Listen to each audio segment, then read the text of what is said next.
ಸ್ವಾತಂತ್ರ್ಯ ಹೋರಾಟಗಾರರು. ಮೊದಲನೇದಾಗಿ ಅರುಣಾ ಅಸಫ್ ಅಲಿ. ಇವರು ಜುಲೈ 16, 1909 ಪಂಜಾಬ್ನ ಕಲ್ಕಾ ಎಂಬಲ್ಲಿ ಬಂಗಾಳಿ ಕುಟುಂಬದಲ್ಲಿ ಜನಿಸಿದರು. ಇವರ ಮೊದಲ ಹೆಸರು ಅರುಣಾ ಗಂಗೂಲಿ. ಇವರು ಉತ್ತಮ ಶಿಕ್ಷಣ ಪಡೆದು ಶಿಕ್ಷಕಿಯಾಗಿ ಕೆಲಸ ಮಾಡುತ್ತಿದ್ದರು.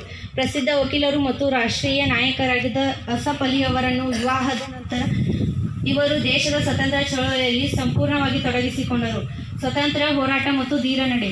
ಅರುಣಾ ಅಸಫ್ ಅಲಿ ಅವರು ಮಹಾತ್ಮ ಗಾಂಧೀಜಿಯವರ ತತ್ವಗಳಿಂದ ಪ್ರೇರೇಪಿತರಾಗಿ ಉಪ್ಪಿನ ಸತ್ಯಾಗ್ರಹ ಮತ್ತು ಕ್ವಿಟ್ ಇಂಡಿಯಾ ಚಳವಳಿಗಳಲ್ಲಿ ಸಕ್ರಿಯವಾಗಿ ಭಾಗವಹಿಸಿದರು. 1942ರ ಕ್ವಿಟ್ ಇಂಡಿಯಾ ಚಳವಳಿ ಸಮಯದಲ್ಲಿ ಬ್ರಿಟಿಷ್ ಸರ್ಕಾರವು ಗಾಂಧೀಜಿ ಸೇರಿದಂತೆ ಪ್ರಮುಖ ನಾಯಕರನ್ನು ಬಂಧಿಸಿತು. ಆ ಸಂದರ್ಭದಲ್ಲಿ ಯಾವುದೇ ಭಯವಿಲ್ಲದೆ ಬಾಂಬೆಯ ಹವಾಲಿಯ ಟ್ಯಾಂಕ್ ಮೈದಾನದಲ್ಲಿ ಭಾರತದ ತ್ರಿವರ್ಣ ಧ್ವಜವನ್ನು ಹಾರಿಸಿ ಬ್ರಿಟಿಷರಿಗೆ ಸವಾಲು ಹಾಕಿದರು. ಈ ಒಂದು ಸಾಹಸ ಕಾರ್ಯ ಅವರಿಗೆ ದೇಶಾದ್ಯಂತ ಅಪಾರ ಕೀರ್ತಿಯನ್ನು ತಂದುಕೊಟ್ಟಿದೆ.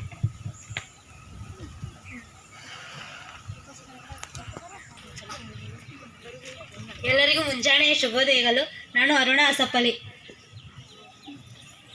1942 ಆಗಸ್ಟ್ 9ರಂದು ಎಲ್ಲ ನಾಯಕರು ಜೈಲಿನಲ್ಲಿದ್ದಾರೆ. ಆದರೆ ನೆಹರು ಗಾಂಧೀಜಿ ಯಾರೂ ಕೂಡ ಇಲ್ಲ.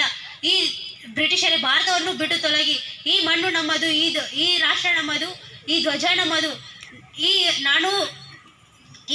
ನೆಲವನ್ನು ಬಿಟ್ಟು ತೊಲಗಿ, ಈ ಭಾರತವನ್ನು ಬಿಟ್ಟು ತೊಲಗಿ ಅನ್ನುತ್ತಾ ನನ್ನ ಭಾಷಣ.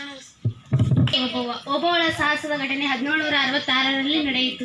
ಕರ್ನಾಟಕದ ವೀರ ಮಹಿಳೆ ಗೂಡೆಕೋಟೆ ಪಾಳೆಗಾರರಲ್ಲಿ ಕಹಳೆಯವರಾಗಿ ಸೇವೆ ಸಲ್ಲಿಸುತ್ತಿದ್ದ ಛಲವಾದಿ ಜನಾಂಗದವರು. ಗಂಡ ಮುದ್ದ ಹನುಮಪ್ಪ ಮದಕರಿ ನಾಯಕರಲ್ಲಿ ಆಪ್ತ ಸೇವಕರಾಗಿ ಕಹಳೆಯವರಾಗಿ ಅನುಪಮ ಸೇವೆ ಸಲ್ಲಿಸಿದ್ದಾರೆ. ಇವರು 1769ರ ಸೆಪ್ಟೆಂಬರ್ನಲ್ಲಿ ಸಾವನ್ನಪ್ಪಿದರು. ಓಬವ್ವಳ ಸಾಹಸ ಕಾರ್ಯಕ್ಕೆ ರಾಜ್ಯ ವೀರ ಮದಕರಿ ನಾಯಕರು ಅಭಿನಂದಿಸಿ ಆ ಸಾಹಸ ಕಾರ್ಯದ ನೆನಪಿಗಾಗಿ ಇನ್ನೊಂದು ಸುತ್ತು ಕೋಟೆಯನ್ನು ಕಟ್ಟಿಸಿ ಅದರ ಬಾಗಿಗೆ ಒಣಕೆ ಕಿಂಡಿ ಬಾಗಿಲು ಎಂದು ಹೆಸರಿಟ್ಟಿದ್ದಾರೆ. ಇವರ ಸಾಧನೆಗಳು: ಓಬವ್ವ ಅವರು ಕನ್ನಡ ಸ್ತ್ರೀಯರಲ್ಲಿ ಹೆಮ್ಮೆಯ ಸಂಕೇತವಾಗಿ ಪರಿಗಣಿಸಲ್ಪಟ್ಟಿದ್ದಾರೆ. ಹೈದರಾಲಿಯ ಸೈನಿಕರನ್ನು ಸೋಲಿಸಿದ ಕಿಂಡಿಯನ್ನು ಒಣಕೆ ಓಬವ್ವನ ಕಿಂಡಿ ಅಥವಾ ಒಣಕೆ ಕಿಂಡಿ ಎಂದು ಎನ್ನುತ್ತಾರೆ. ಚಿತ್ರದುರ್ಗದ ಆಟದ ಕ್ರೀಡಾಂಗಕ್ಕೆ ಆಕೆ ಹೆಸರಿಟ್ಟು ಆಕೆಗೆ ಗೌರವಿಸಲಾಗಿದೆ.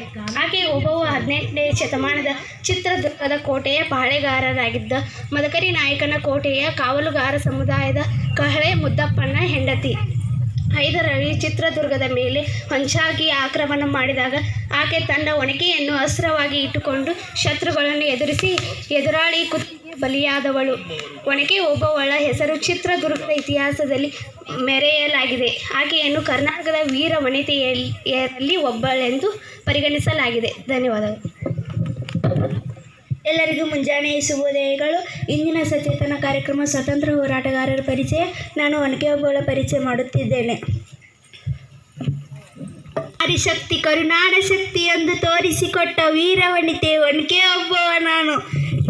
ಇದು ಚಿತ್ರದುರ್ಗದ ಕಲ್ಲಿನ ಕೋಟೆ. ಇಲ್ಲಿ ನುಸುಳಿ ನೋಡುವ ಶತ್ರುಗಳೇ ಕೇಳಿ, ಇಲ್ಲಿ ನನ್ನ ಗಂಡ ಕಾವಲಿನಲ್ಲಿದ್ದಾರೆ. ಇದು ಒನಕೆ ಓಬವ್ವನ ಹೆಜ್ಜೆ ಗುರುತು ಇರುವ ಭೂಮಿ.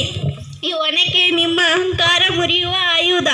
ಕೋಟೆ ಕಿಂಡಿಯಿಂದ ಒಳಗೆ ಬರಲು ನೋಡಿದರೆ ನಿಮ್ಮ ತಲೆಗಳನ್ನು ಈ ಒನಕೆಗೆ ಚೂರು ಮಾಡುತ್ತೇನೆ. ನಡನಾಡಿನ ಮೇಘದ ಮನೆಯ